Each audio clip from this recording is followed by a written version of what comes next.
e Práticas de Justiça Cognitiva de Farida Rabia? Farida Rabia. Ok. E Júnior Rafael. Vou projetar aqui o trabalho e a gente já começa com a apresentação.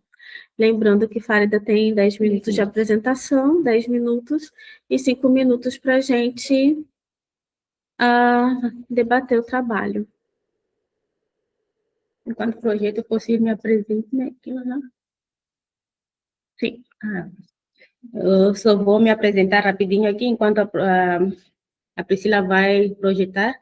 Eu sou Farida Rabia Sequiteiro, doutoranda em Comunicação na Universidade Federal de Santa Maria, e estou a fazer um sanduíche na Universidade do Porto, na área de História, mas pretendo fazer a cotutela em Comunicação, tenho que voltar para a minha área. E desde que eu cheguei na Universidade Federal em Santa Maria, geralmente eu gosto de... Estou na comunicação, tenho várias áreas de atuação, mas eu pesquiso muito mais sobre identidade cultural, representação mediática, e integrei alguns grupos de extensão, porque eu acho que a academia também é feita de extensão. Estou em 2 grupos, primeiro Cultura Educa, que é focada em comunicação antirracista, e estou no projeto Migride, que é focado em auxílio a imigrantes, integração, documentação, processo de naturalização e por aí vai.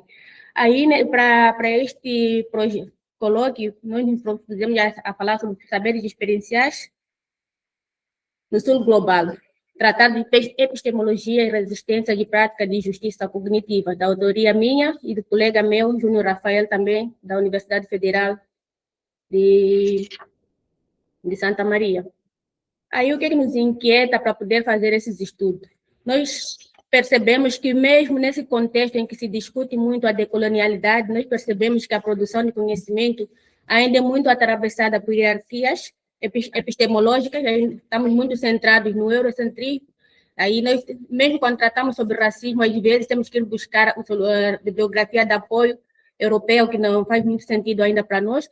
Então, estamos muito no eurocentrismo. Ainda estamos muito nessa eu tenho uma língua meio atravessada, aí fica difícil falar algumas palavras. Colonialidade de saber, e principalmente a questão que nos preocupa, que é a exclusão cognitiva. Aí nós tentamos entender quem é que define o que conta e qual é o conhecimento legítimo nesses estudos. Aí, nós temos como principais objetivos analisar os saberes experienciais no sul global, como epistemologia de resistência, fundamento da justiça cognitiva, que para nós é um conceito extremamente importante, vem sendo discutido agora, e principalmente tentar traçar essas estratégias de democratização do conhecimento, que achamos que é muito importante, principalmente nessa nova questão de discutir sobre a decolonialidade. Não faz muito sentido para nós discutir decolonialidade, como, muitas vezes baseado em eurocentrismo, então acaba sendo um contrassenso. Aí nosso trabalho é de pesquisa qualitativa, natureza teórica e bibliográfica, análise de categorias como saberes experienciais, inclusão epistemológica, colonialidade, justiça cognitiva e principalmente o referencial crítico e decolonial. Aí, o que é que nós entendemos nessas discussões de sul global? É mais do que geografia. O sul global não está localizado especificamente num único lugar, então é uma condição histórica,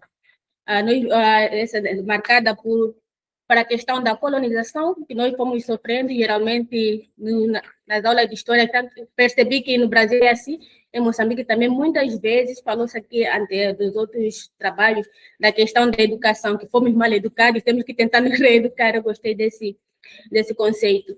Aí nós fomos aprendendo que a África, que a América Latina foi descoberta, mas nós sabemos que não foi descoberto algo que já existia, mas foi invadido. Então, essa questão do colono nos colocar nessa posição de nós descobrimos, nós vamos civilizar. Aí a questão principal da dependência econômica, que é uma coisa que afeta muito o sul global, principalmente os países africanos, que hoje em dia Moçambique faz parte, que depende do seu orçamento do Estado, 80% depende de doações, principalmente da França, Estados Unidos e União Europeia. A questão da racialização, está muito evidente, embora muitas vezes tente países como a Argentina, um pouco de lugares europeus que sempre põem nesse debate. Não existe racismo, não somos racistas, mas as práticas estão lá. E a questão dessa subalterna epistemológica, então, nós estamos sempre em segundo lugar. Vamos pesquisar questões raciais e vamos buscar a autoria eurocêntrica. Geralmente, trabalhos africanos, quem fala da África é o autor europeu. Então, qual é o lugar de fala do africano? Então, para sairmos desse lugar de objetos, mas estarmos nós como sujeitos fazendo a nossa própria história. Então, na questão da colonialidade, saber que já não vai nos dizer, não coloquei aqui, mas é 2014, que a colonialidade vai articular raça, trabalho e conhecimento. Então, geralmente, nós temos uma questão de raça, e se formos olhar, eu estou no Porto, mas fui observando que nossa pesquisa também, como eu digo, geralmente a gente precisamos nos colocar no ser sujeito e não objeto. Nós lutamos muito nisso nas nossas pesquisas. Não queremos ser objeto, queremos ser sujeito, estar dentro das pesquisas, ver, vivenciar. Nosso corpo está dentro para produzir conhecimento. Então, quando nós percebemos esses espaços racializados, percebemos a questão do negro sempre no trabalho primário, vai limpar, está no cuidado, mas o branco é chefe, é representante e por aí vai. Então, nós temos essa questão, o conhecimento é válido segundo fulano, principalmente se for eurocêntrico. Então, nós temos Minolo, que vai nos falar da modernidade, e que a modernidade e a colonialidade são inseparáveis. Então, nós temos eles andando de mãos juntas, do mesmo jeito que falamos de colonialidade, também falar de modernidade, mas até que ponto nós conseguimos separar modernidade e colonialidade? Geralmente eles estão juntos, mas sempre vai estar mesclado. Estamos no tempo moderno, mas se formos perceber as práticas, ainda estamos numa gente, vocês estão a ler a palavra, né? Ainda estamos nessa colonialidade mesclada e disfarçada de modernidade. Então, eu, Farida, para ser reconhecida, tenho que para o conhecimento de uma Farida, uma mulher africana negra, ser reconhecido, tem que fazer o triplo de esforço que uma Joana, por exemplo, mulher branca europeia. E nós temos a Sheila Mbebe, que vai nos falar de regime de saber que desumanizam corpos racializados. Então, não importa se eu sou doutora, mas se eu for negra africana, a validade do que eu sei vai ser sempre medido não pelo conhecimento que eu tenho, mas sim pelo meu corpo. Então, eu sou negra, vou estar sempre em desvantagem que uma mulher com o mesmo estatuto, mas se for de pele branca. Então, os autores todos nos fazem entender que o conhecimento moderno vai ser igual a instrumento histórico de dominação. Então, não importa quanto nós fazemos, no fundo, sempre vamos ter a questão de raça a mediar quem sabe, quem fala, quem tem mais poder no discurso.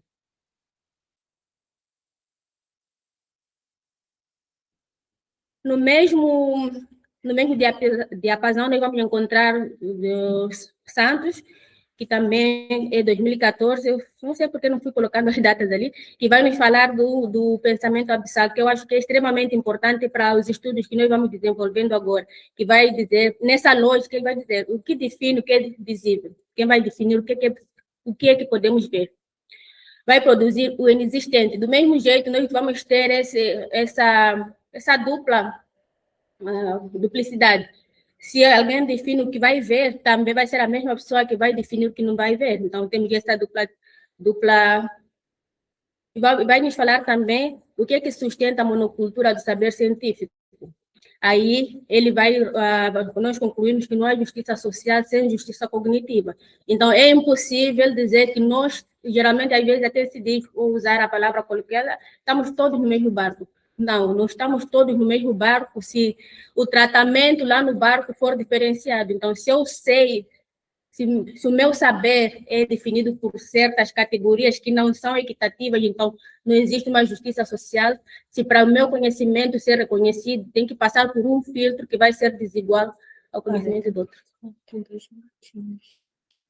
Já estou terminando.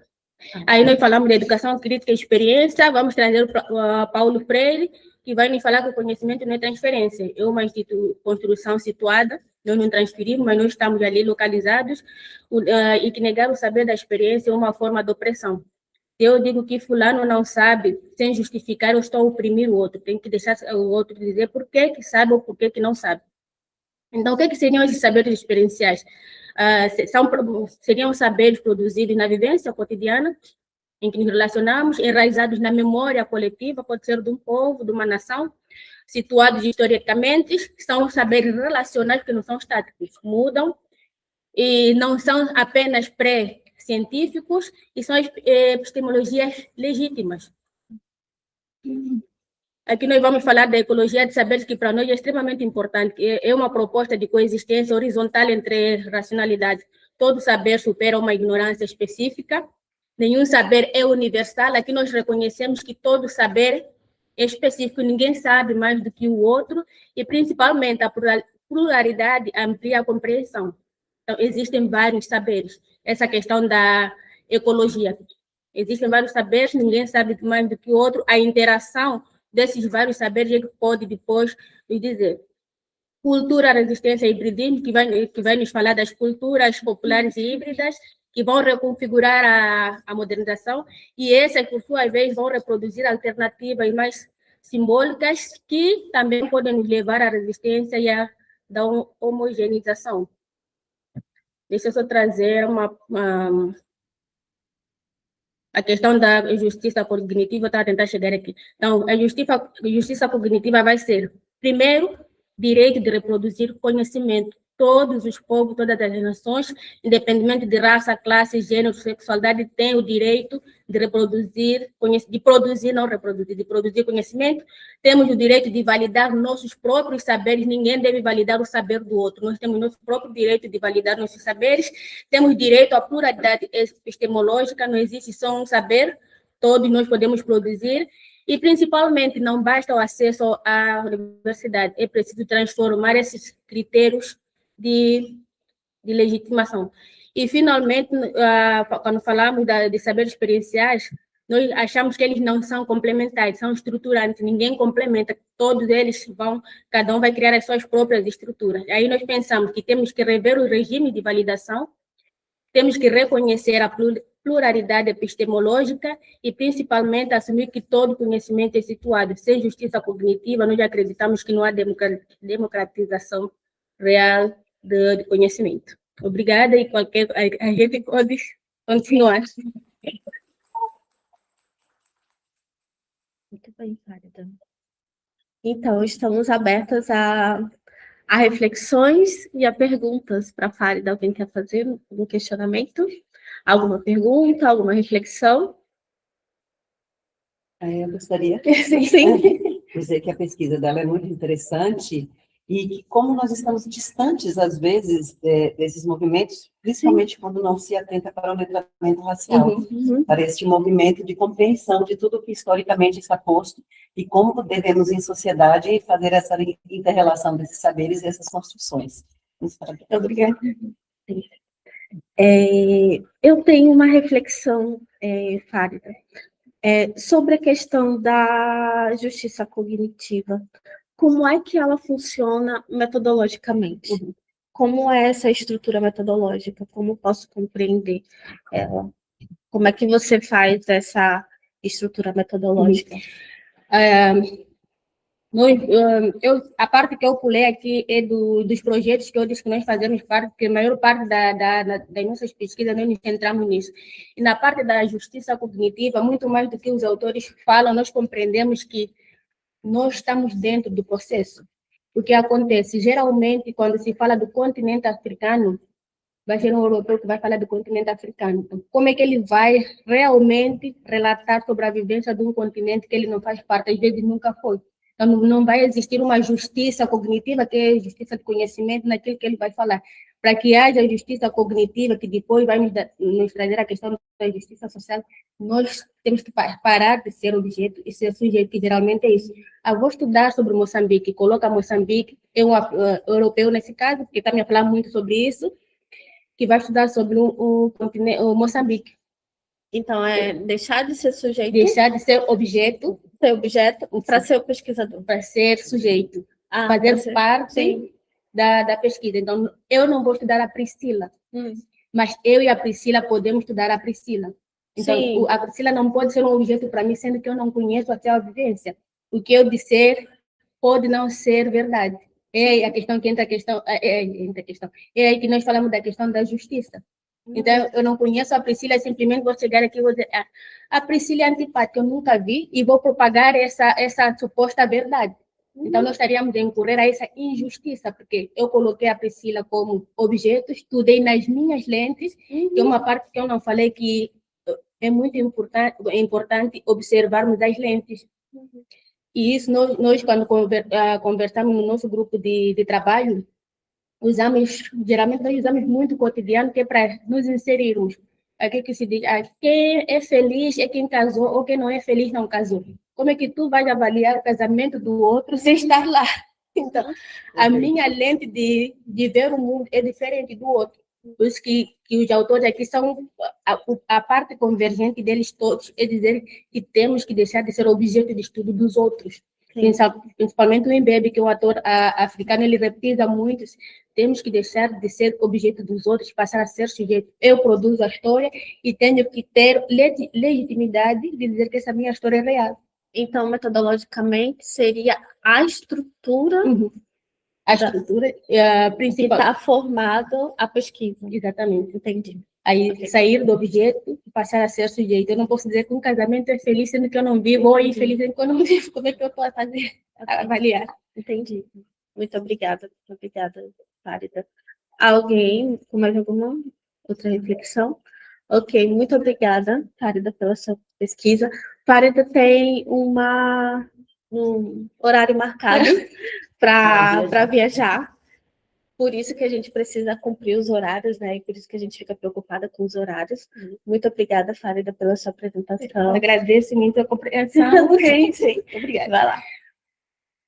E continuação do bom trabalho. Boa viagem. Boa viagem. Tudo bom. Tá, querida. Muito linda a sua pesquisa.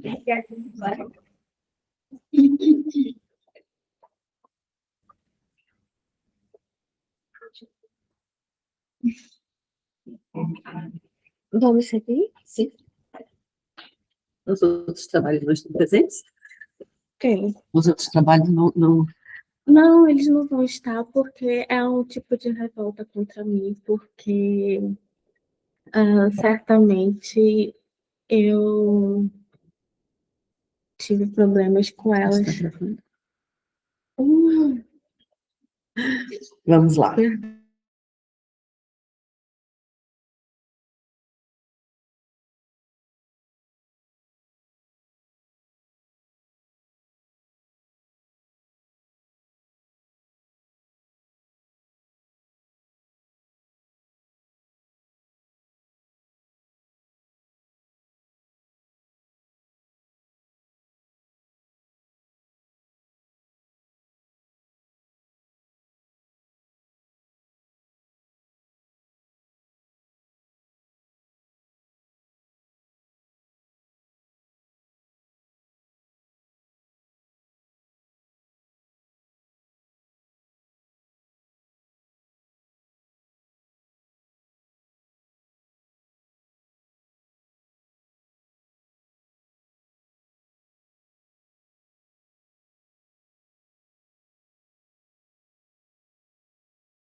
Não estou vendo se já aparece. Já aparece.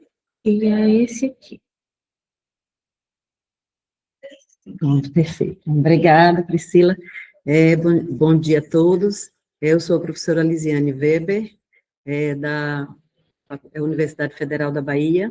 Estou aqui com um trabalho da minha doutoranda, Catarine Ive Figueiredo, doutoranda do Programa de Pós-Graduação em Difusão do Conhecimento, PPGDC, UFBA, e vamos tratar da pesquisa de doutorado dela, no qual eu sou a orientadora, estou aqui apresentando esse trabalho. Estamos no eixo de saberes digitais e inteligência artificial, e vamos falar sobre a IA generativa e o desenvolvimento do pensamento computacional, um estudo de caso fundamentado em metodologias ativas.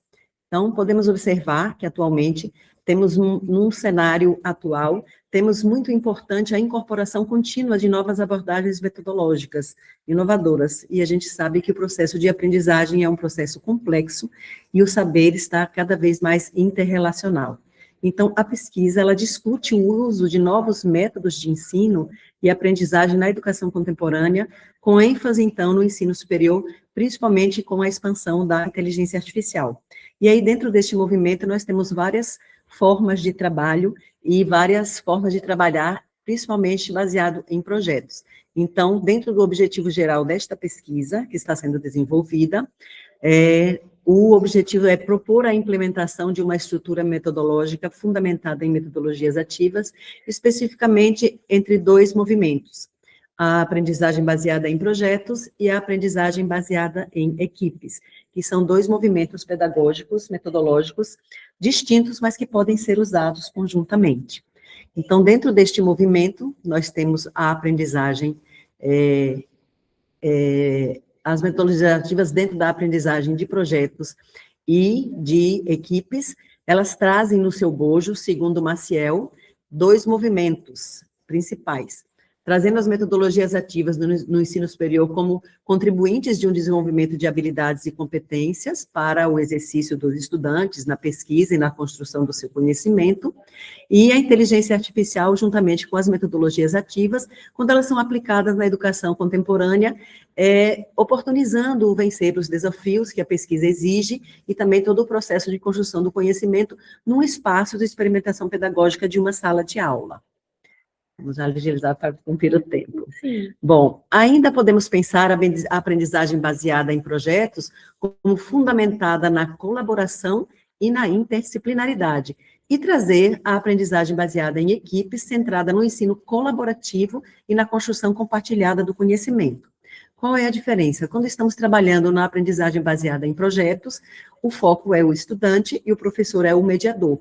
Quando estamos trabalhando na aprendizagem baseada em equipes, é um processo de estudantes entre pares que estão colaborando, então a gente pode utilizar esses dois movimentos conjuntamente, pedagogicamente. Dentro desta questão, ainda do nosso levantamento bibliográfico, podemos trazer o objeto de aprendizagem, que seria qualquer recurso digital que pode ser utilizado ou reutilizado para o suporte ao ensino.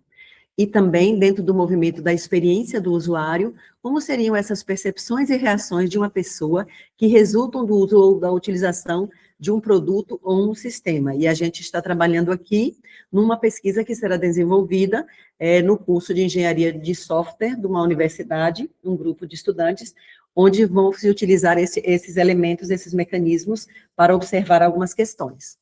Então, dentro desta questão, nós temos a linguagem de programação visual, que é essa ferramenta que permite a qualquer um, mesmo iniciantes, começarem a programar ou a construir aplicativos funcionais para dispositivos, Androids ou iOS, e aí você tem vários encaixes que você pode fazer no desenvolvimento desses aplicativos. E na próxima tela, nós vemos aqui um exemplo de um objeto de aprendizagem digital. Então, o Flutterflow é uma solução de desenvolvimento de um aplicativo no-code desenvolvido pela Google para a criação de aplicativos móveis. E esses aplicativos móveis, eles podem ser utilizados em várias temáticas para diversos tipos de pesquisa, dentro de diversas áreas. Então, você pode aplicá-los em diversos contextos dentro da aprendizagem de equipes e de projetos. Um exemplo claro seria uma avaliação de uma experiência do usuário na técnica SAM, onde nós temos uma escala de Likert, de 1 a 5, onde seria menos satisfeito e mais satisfeito, e ela pode ser utilizada, segundo o Hayashi, como uma técnica de emoji-SAM, onde você utiliza os emojis para pesquisar esta satisfação dentro de uma temática ou dentro de um movimento, de uma determinada área de pesquisa, em qualquer campo de trabalho. Então, esse desenvolvimento do curso de engenharia de software seria para desenvolver aplicativos móveis gratuitos nessa plataforma Google, que pudesse ser utilizado para qualquer medição de pesquisa. E o percurso da pesquisa, que está sendo desenvolvida por Catarina, minha doutoranda, que eu estou na orientação, essa implementação dessa aprendizagem baseada em projetos e em equipes, em um ou mais componentes curriculares, dentro deste curso de engenharia de software, nesse curso de graduação da Universidade do Estado da Bahia, no campus de Alagoinhas, na Bahia, que é uma cidade próxima a Salvador. E aí, iria se trabalhar aí a interação humano-computador, homem-computador, banco de dados e linguagem de programação dentro do curso de engenharia de software. Os participantes seriam os discentes, então, dos cursos. E, concluindo, espera-se, então, que essa integração da inteligência artificial generativa às metodologias ativas, como demonstrado aqui, possam ser aplicadas aos conceitos da área computacional, especialmente na engenharia de software, e que resultem em uma aprendizagem prática, dinâmica e engajadora para os discentes. Uma forma de trazer esta linguagem de programação de uma forma mais dinâmica para qualquer objetivo, em qualquer área. Ok, muito bem. Legal, né? Muito, muito bom o trabalho. Estamos aí no movimento. Obrigada, Priscila. Cumpriu. Tinha cumprido. Uns 10 minutos, acho que você gostaria de falar um pouquinho agora. Sim, gostaria. Coloquei para você. Eu tenho uma reflexão sobre isso, sobre a pesquisa. A pesquisa, ela está preocupada em trabalhar com os aplicativos que já existem, em criar aplicativos, e o público, ela pensa já com o público, com os professores, ou aplicar com os alunos? Bom, assim, a pesquisa inicialmente ela está proposta para utilizar a plataforma gratuita do Google. Ah, sim. Mas isso pode gerar também desenvolvimentos em plataformas pagas, que tenham mais recursos, e pode ser utilizado tanto para pesquisa com os professores, como para cada estudante no seu campo de trabalho, uma vez formado, no campo de trabalho que ele for ocupar. Então, ele pode fazer uma adequação da investigação onde ele estiver inscrito, onde ele estiver trabalhando. Sim. Uhum. Porque aí eu já vou para a segunda pergunta. É porque, assim, em um evento recente que eu participei sobre tecnologia e educação, um dos resultados da pesquisa é que existem recursos, tecnologias, mas o que não se tem é professores qualificados e formação que os professores possam compreender esses mecanismos para poder aprender e aplicar com os alunos, sabe? Fazer em sala de aula. E que as formações, elas não são, não conseguem participar ou ter um contexto com os professores. Essa é uma grande dificuldade com os docentes. Não que as tecnologias não tenham, não que não tenham, porque tem as tecnologias, tem gratuitos, tem pagos, tem várias versões, mas que há uma dificuldade nesse caminho. Bom, perfeita reflexão, Priscila. O que ocorre? Não sei. Estamos a aparecer? Aqui estamos aqui. Pronto. O que ocorre, Priscila? Essa questão de formação de professores, ela é um campo minado, um campo de discussão muito grande. Então, assim, há um movimento de constante construção e conhecimento por conta da velocidade desse movimento da inteligência artificial e dessa interação homem-computador. Então, a gente resvala e cai realmente em questões que precisam ser melhor aprofundadas e melhor trabalhadas em relação à formação de professores, porque ainda temos deficiência nessas questões, principalmente pela questão do choque de gerações também. Porque muitos professores que estão lá na universidade estão se apropriando agora desses mecanismos, e os jovens já vêm, nesta geração mais atual, com isso já posto de uma forma bem dinâmica e bem fluente, sim, né? Então, isso também pode acontecer como um entrave, mas a gente vai vencendo. Sim, sim. Ok? Ok, muito obrigada. Sim, então agora vamos seguir com o próximo trabalho, né? Temos mais 2 trabalhos. Você quer apresentar? Vamos seguir. Vamos fazer vamos fazer aqui um intercâmbio, você apresenta e depois pronto. Podemos fazer. Podemos fazer esse intercâmbio. Deixa eu colocar aqui a apresentação. Porque descansa um pouquinho a voz. É verdade.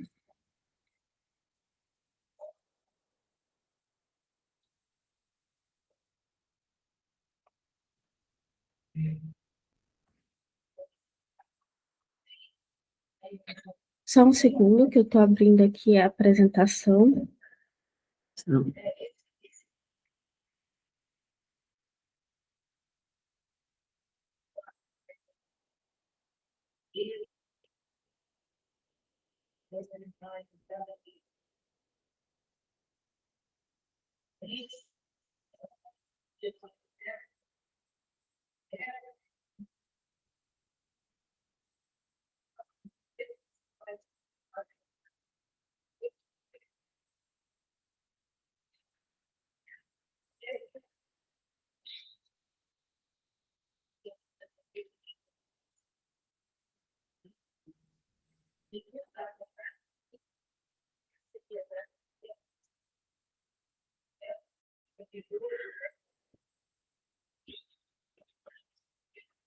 Seguindo com as apresentações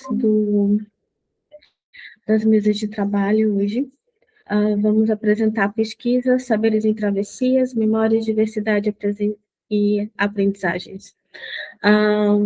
Esse é um trabalho que foi realizado em meio à pesquisa de mobilidade acadêmica, realizada durante o programa Abdias Nascimento, da doutoranda que fala com vocês, Priscila Soares Silva, sob a orientação da professora Aline Nepomuceno e professor Paulo Brazão.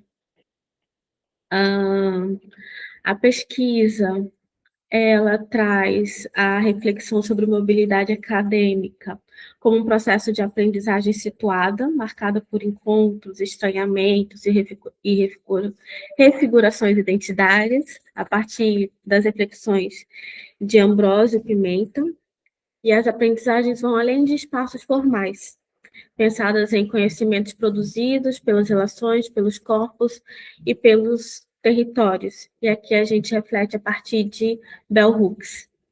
E a nossa perspectiva metodológica traz a partir das autoetnografias, como produções de conhecimento a partir das experiências vividas, a partir também das reflexões de Ambrósio e Pimenta. E refletimos a formação docente a partir de um processo que é realizado ao longo da vida, que é um processo contínuo, que integra tanto dimensões pessoais, profissionais e contextuais. E aqui nós refletimos a partir das ideias de Flores. E também pensamos nossas reflexões, né, as reflexões sobre a mobilidade acadêmica e formativa, a partir dos contextos sociais e experiências acadêmicas. Sou mulher, autista, mãe, parda e professora em formação. E trago isso a partir da interseccionalidade como chave analítica, a partir de Collins. E as memórias como uma prática cultural e política, a partir de Evaristo, como uma experiência narrativa como produção de encontros. Então, a partir dessa experiência, eu trago cenas formativas, que são cenas formativas em travessias, que são experiências que estão em aprendizagens e são experiências que estão totalmente articuladas nesses processos formativos. E essas cenas formativas são 3 cenas, que eu chamo de geografias sensíveis, o português, a circulação cultural e a travessia em diáspora. Então, a primeira cena que eu chamo de português e a circulação cultural, eu trago a cena do Copacabana, que é uma boate,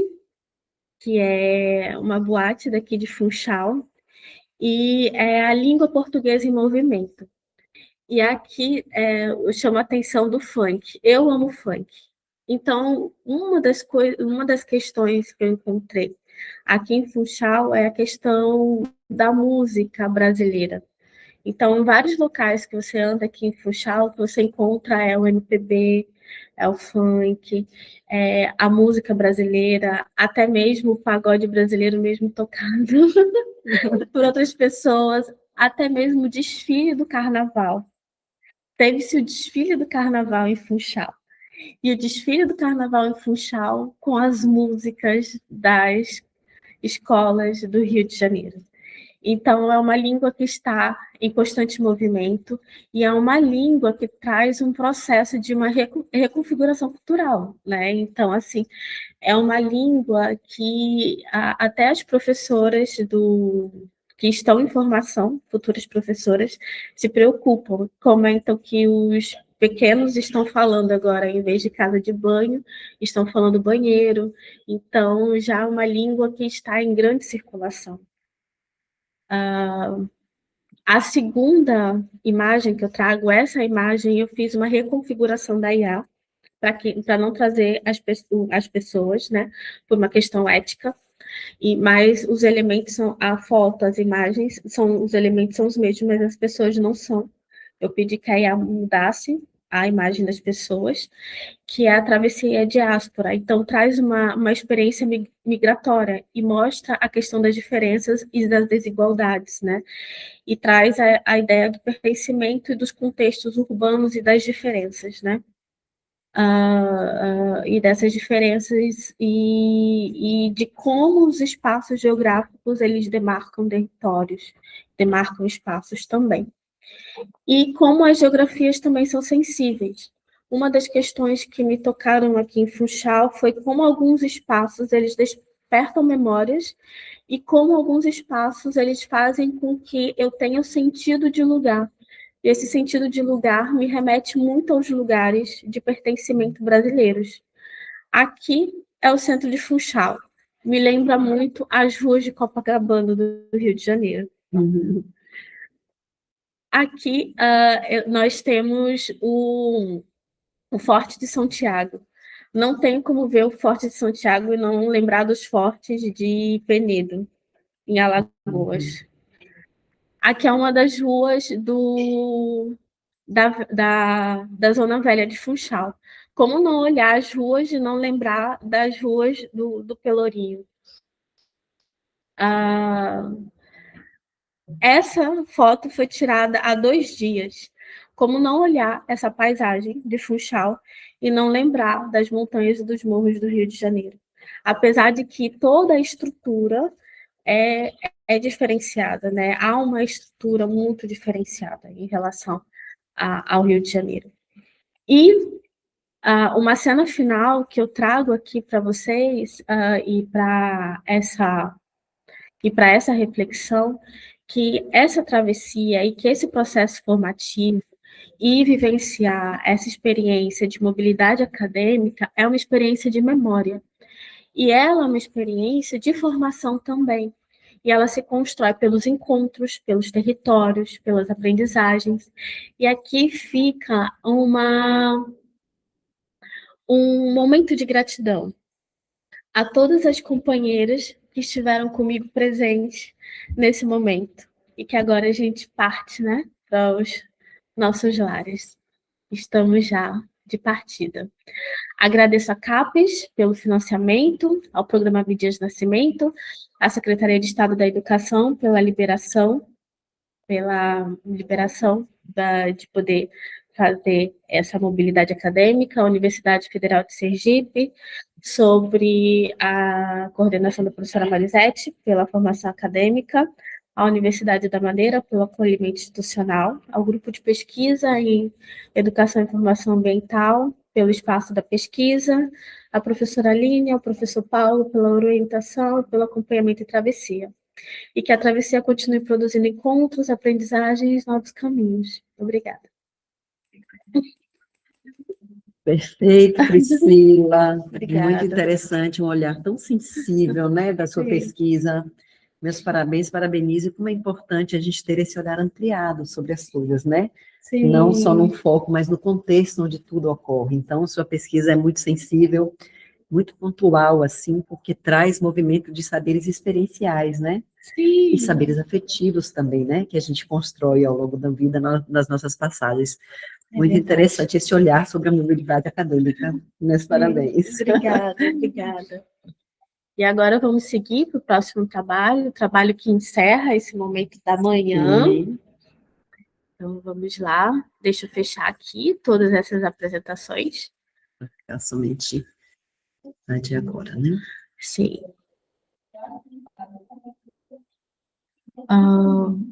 Acho que está embaixo, né? Sim, qual é o nome? Isso mesmo, esta, Marisa. Pronto. Não, esse está em outro formato. Lá em cima. É esse PDF. Aí. Vamos lá.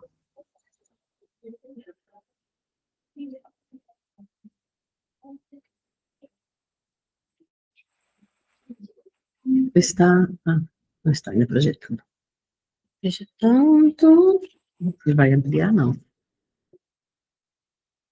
Vai, ele já está aqui. Tá? Já está. Pronto, perfeito. Pronto. Bom dia novamente, né, para quem está entrando agora, por acaso, na sala e está assistindo. Sim. Estamos aqui nessa mesa do eixo 6 agora, Saberes do Campo, Sim. das Águas e das Florestas, e eu sou a professora Lisiane Weber Moreira, do Programa de Pós-Graduação em Difusão do Conhecimento, da UFBA, e estou aqui para apresentar este trabalho em coautoria com a professora Marise Souza Carvalho, do Programa de Pós-Graduação em Educação da UFBA, onde nós duas trabalhamos num curso de especialização, coordenado pela professora Marise e por mim na parte pedagógica e de tutoria online, porque é uma formação de gestores da educação do campo, um movimento político-pedagógico para a inclusão e a difusão do conhecimento, que se dá através da tecnologia mediada, porque é um curso de educação à distância, que acontece majoritariamente online, com alguns encontros presenciais. Então, dentro deste movimento, este curso dado em formato lato sensu, de especialização pela UFBA, de forma presencial já há algum tempo, mas na modalidade de educação à distância é a primeira vez. Então, nós estamos vivenciando essa experiência há precisamente um ano, vai fazer agora em abril um ano que estamos nesse movimento, com esta formação da educação do campo neste formato. Então, dessa forma inclusiva e abrangente, para trazer também os gestores e professores da educação do campo, que estão, às vezes, lá nos espaços do campo, distantes da universidade, que às vezes acontece majoritariamente os campos nas cidades maiores. Então, por isso é um movimento inclusivo. Então, trazemos a educação do campo com a realidade da Bahia, que ela sofre um déficit nacional, principalmente em relação à ausência de políticas públicas abrangentes, sendo que a qualificação dos profissionais é uma das questões mais complexas, e prioritárias para quem atua nas escolas do campo, justamente por conta dessas questões. E o curso de especialização em gestão das escolas do campo é ofertado pela Universidade Federal, nesta modalidade EAD, e ela traz professores, gestores, diretores, vice-diretores, coordenadores pedagógicos que atuam, então, nas escolas de educação básica do campo da rede pública da Bahia. Então, dentro deste movimento, um dos objetivos é promover a defesa dessa universalização da educação básica no campo, com a melhoria da qualidade do desempenho escolar das escolas do campo, porque é uma realidade bem específica, com várias questões que envolvem desde a mobilidade, desde os movimentos da educação do campo, que nós temos também a escola de alternância, o tempo escola, o tempo comunidade. Então, existem especificidades na escola do campo que precisam ser geridas da melhor forma. Então, este curso vem trazer como objetivo essa melhora deste movimento. E também para incentivar uma política pública global, articulada, permanente, com financiamento adequado e uma gestão pública mais transparente, mais simplificada, mais organizada, com a participação efetiva dos povos do campo, porque eles também precisam ser ouvidos dentro da sua realidade. Dentro do nosso levantamento bibliográfico, a gente traz Molina, que diz que a educação do campo, ela é, no movimento construtivo da educação do campo, é necessário considerar essa dimensão indissociável desse conceito, da praxis social dos sujeitos camponeses e da materialização das suas condições de vida, dentro desse movimento em que estão submetidos esses estudantes, com todo esse movimento de reprodução social, das famílias, que a gente tem todo o movimento da agricultura familiar, da gestão de recursos, de tudo envolvido. Então, esses sujeitos, eles precisam ter os seus direitos garantidos enquanto sujeitos e enquanto grupos na educação do campo, nesse processo construtivo. E Molina traz isso muito bem. Ainda segundo Molina, a gente tem que observar que são fortes as desigualdades existentes no acesso à educação pública do campo, por conta das políticas, ou às vezes da má gestão das políticas de educação do campo, apesar de termos uma legislação que traz essa certificação, mas muitas vezes ela não é plenamente cumprida. Então, o Estado muitas vezes falha no cumprimento das suas atribuições constitucionais na implantação dessas políticas específicas. Então, é necessário trabalhar e formar esses gestores para que eles consigam, da melhor forma, gerir tanto os recursos que recebem, quanto os projetos, as questões da educação do campo. E a gente sabe que a educação do campo já vem de uma história de privação de muitas questões, do direito à educação escolar e tudo mais. Vamos lá. Ainda, para além desse fomento da produção científica do ensino, de pesquisa e extensão, o curso também, na sua dimensão histórico-dialética, ele procura disseminar a produção dessa cultura didática, dessa relação de entendimento da educação do campo com as políticas públicas e desse movimento de experiências inovadoras que o Estado da Bahia tem proposto, mas que, na hora da sua materialização, os gestores ainda precisam ser melhor instrumentalizados. Então, o curso de especialização vem trazer esse movimento. Na nossa realidade, dentro desse objeto de estudo, ele faz parte também do meu pós-doc, que eu estou estudando pesquisas interdisciplinares e como a produção do conhecimento, ela acontece em diversos espaços, então eu tenho alguns vieses de pesquisa, e um deles é o curso de especialização. Ele acontece no ambiente virtual de aprendizagem, dentro da plataforma Moodle, da Universidade Federal, em parceria com a SEAD, que é a Secretaria de Educação à Distância, e conta com uma oferta de 10 componentes curriculares, e nosso curso tem 450 horas-aulas. O que acontece quando temos um objeto de estudo como uma especialização em gestão das escolas do campo, que estão tão distantes, e a gente precisa utilizar a educação à distância como um ambiente de mediação pedagógica que aproxime e que não distancie. Então, são muitos conflitos, são muitas questões dentro desse gerir pedagógico que nos levam a, observando as políticas públicas, observar de que melhor forma podemos gerir o caminhar pedagógico desses 10 componentes curriculares na instrumentalização desses professores. E o desafio da educação à distância, que eu considero que quando você tem um curso mediado pela tecnologia, você pode transformar ele num curso de educação sem distância, porque você pode utilizar o meio digital como uma aproximação, uma vez que os estudantes podem entrar no ambiente virtual de aprendizagem no momento que desejarem, não só naquele momento estanque das atividades síncronas. Então, nós, quando temos atividades assíncronas, que são nos momentos em que o professor ou o gestor chega em casa à noite, ele pode entrar para fazer suas atividades, para ler o texto, para observar as discussões que aconteceram nos fóruns de discussão durante o dia. Então, ela acaba sendo uma educação sem distância. Você procura uma aproximação e busca trabalhar pedagogicamente esta aproximação. Bom, trabalhamos ainda dentro da proposta do curso com a pedagogia histórico-crítica de Saviani, que tem a ênfase na prática social, na problematização, na instrumentalização, na catarse e no retorno à prática social, uma vez que você observa os seus problemas, as suas questões, e depois que você trabalha essas questões, você volta para a sua realidade com um outro olhar. Então, esses movimentos interdependentes de ensino e de aprendizagem, eles são valiosíssimos para que a gente consiga retornar. E essa prática social, sendo transformada por esse espaço pedagógico pautado pelo diálogo, é muito importante, porque aí você consegue verificar a realidade onde cada um está inserido. E aí a gente pensa um pouquinho sobre como se forma o processo de produção do conhecimento, se você toma como exemplo 3 bases.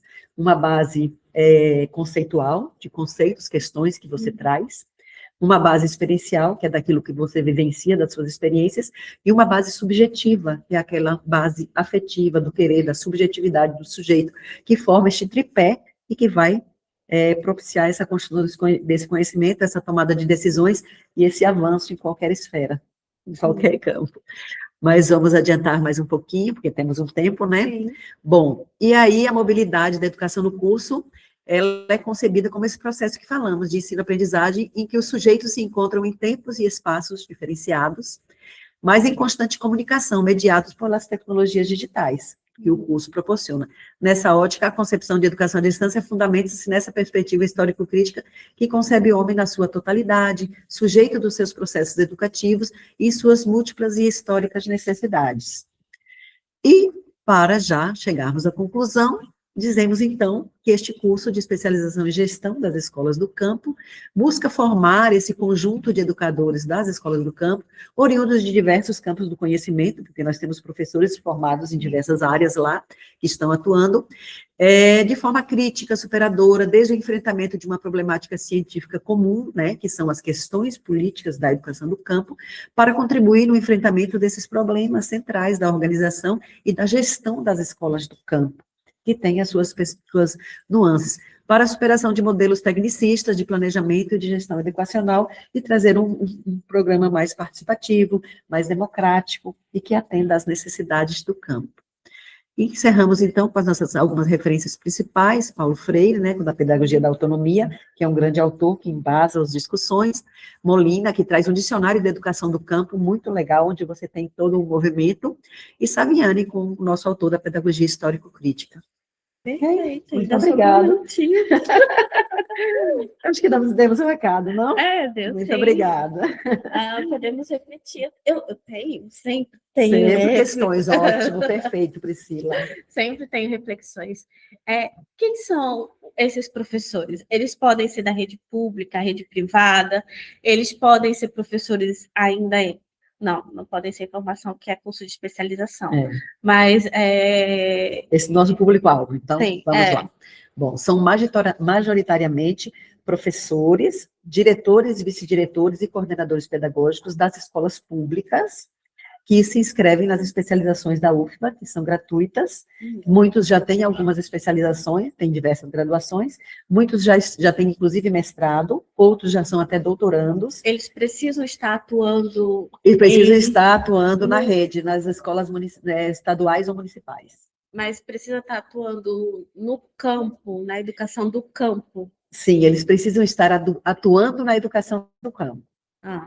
Sim. Então, eles estão lá em curso, em loco, nesses processos. Sim. Ou em municípios onde tem oferta de educação no campo, para que eles se capacitem e possam assumir também. Então, não é obrigatório estarem no momento, mas estarem em espaços onde eles possam ser, depois, disseminadores desse movimento da educação no campo.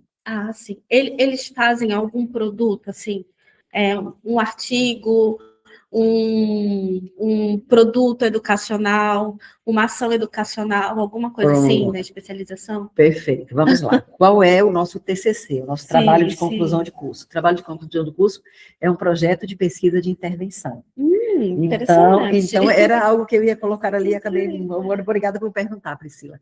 Então, o nosso projeto é um projeto de pesquisa de intervenção e que eles têm que trazer uma realidade local para ser discutida, para que haja uma intervenção social, que esse projeto permita uma intervenção para a mudança e melhoria dos processos.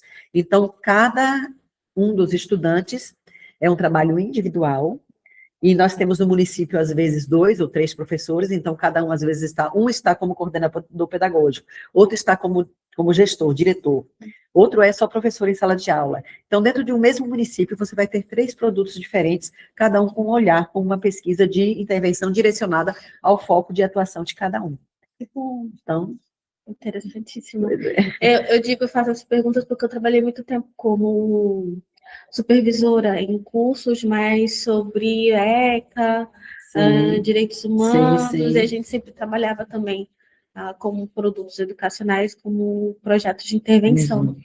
E mais uma pergunta, porque ainda trabalho com educação à distância também. Pois não. Como é que vocês trabalham, como é que vocês ficam na questão da evasão? Porque estamos agora, estou atuando agora no PQD, né, que é na segunda licenciatura, e que está focado agora na rede estadual. E o processo de evasão foi muito grande. Porque qual foi o grande problema?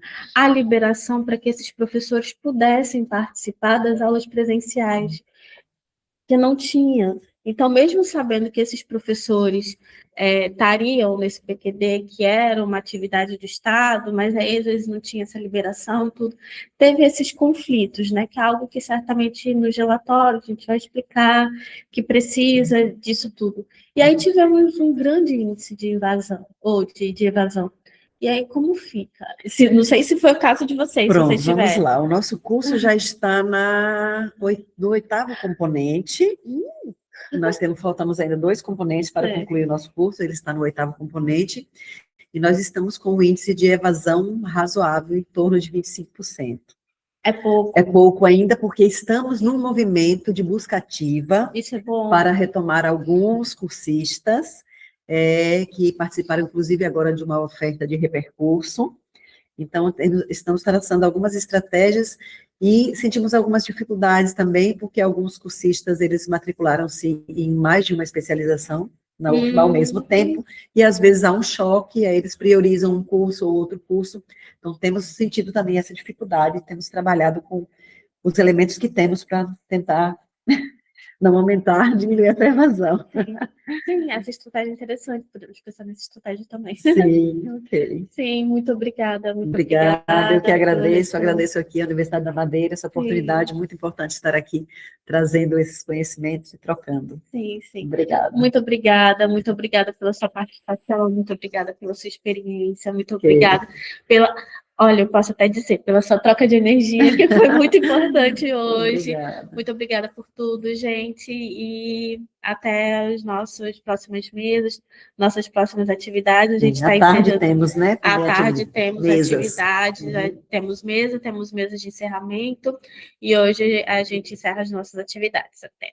Obrigada.